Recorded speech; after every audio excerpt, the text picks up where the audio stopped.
여러분, 경제가 완전히 무너졌는데 주식 시장은 수천, 수만 배 폭등하는 나라가 있다는 사실 들어보셨나요? 바로 베네수엘라와 이란의 이야기입니다. 보통 주가가 오르면 경제가 좋다는 신호로 받아들이지만 이 두 나라의 상황은 정반대입니다. 이건 성장의 증거가 아니라 생존을 위한 필사적인 몸부림이 만들어낸 슬픈 기록이죠. 오늘 영상에서는 이 기이한 현상 뒤에 숨겨진 진실을 낱낱이 파헤쳐 보겠습니다. 먼저 베네수엘라를 살펴볼까요? 한때 남미의 보국으로 불렸던 이 나라는 지금 살인적인 물가 상승, 즉 하이퍼인플레이션으로 시름하고 있습니다. 물가 상승률이 수십만, 심지어 수백만 %에 달한다는 건 어떤 의미일까요? 어젯밤 한 개를 살 수 있었던 돈으로 오늘은 빵 부스러기조차 살 수 없게 된다는 뜻입니다. 은행에 돈을 넣어두거나 현금으로 가지고 있으면 그 가치가 하루가 다르게, 아니 몇 시간 만에 휴지 조각이 되어버리는 거죠. 이런 상황에서 여러분이라면 어떻게 하시겠어요? 사람들은 본능적으로 자신의 자산을 지키기 위한 방법을 찾게 됩니다. 현금 대신 가치가 보존될 만한 무언가로 바꾸려고 하죠. 그게 바로 실물 자산, 예를 들면 부동산이나 금, 그리고 주식입니다.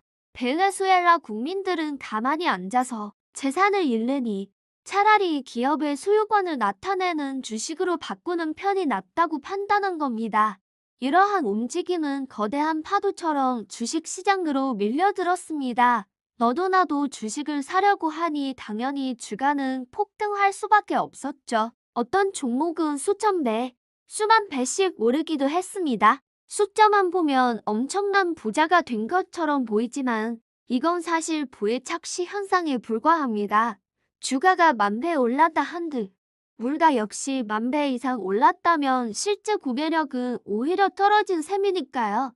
예를 들어 100만 원으로 주식을 사서 1억 원이 되었는데 그 사이 자동차 한 대 가격이 2천만 원에서 20억 원으로 올랐다면 무슨 의미가 있을까요? 결국 베네수엘라의 주가 폭등은 경제 성장이 아니라 자국 화폐인 볼리바르에 대한 극단적인 불신이 만들어낸 자산 도피 현상의 결과물인 셈입니다. 이번에는 이란으로 가보겠습니다. 이란의 상황도 베네수엘라와 비슷하지만 약간 다른 배경을 가지고 있습니다.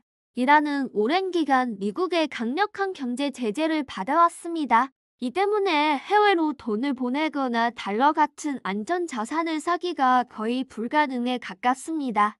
즉, 자산을 지키고 싶은 이란 국민들에게 남은 선택지는 극히 제한적이었죠.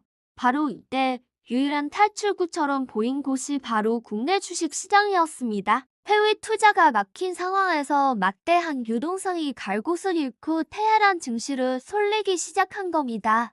마치 좁은 수로에 엄청난 양의 물이 한꺼번에 밀려드는 것과 같았죠. 여기에 이란 정부의 정책도 증시 과열화 불을 지폈습니다. 정부는 재정 적자를 메우기 위해 가지고 있던 국영 기업의 지분을 주식시장에 내다 팔았습니다. 또 경기를 부양한다는 명목으로 금리를 낮춰 사람들이 은행 예금 대신 주식에 투자하도록 유도했죠.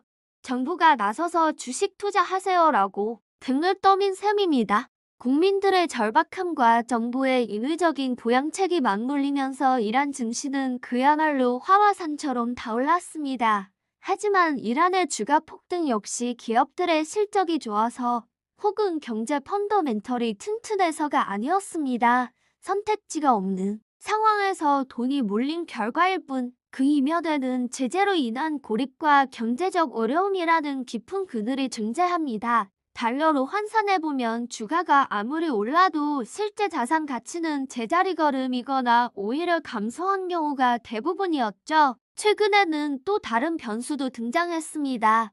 베네수엘라의 경우 2026년 초에 독재자 마두로 정권이 물러날 수도 있다는 기대감이 커지고 있습니다.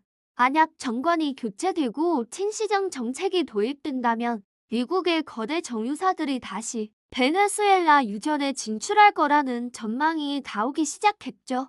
이러한 정치적 변화에 대한 기대감이 뉴욕 증시에 상장된 일부 관련 기업의 주가를 끌어올렸고 이 소식은 다시 베네수엘라 현지 투자자들의 심리를 자극해 주가를 더욱 밀어 올리는 요인으로 작용하기도 했습니다. 정치적 변곡점이 경제에 대한 희망으로 이어지면서 투기적인 자금까지 가세한 것입니다. 결론적으로 베네수엘라와 이란의 증시 폭등은 우리가 일반적으로 생각하는 좋은 소식이 아닙니다.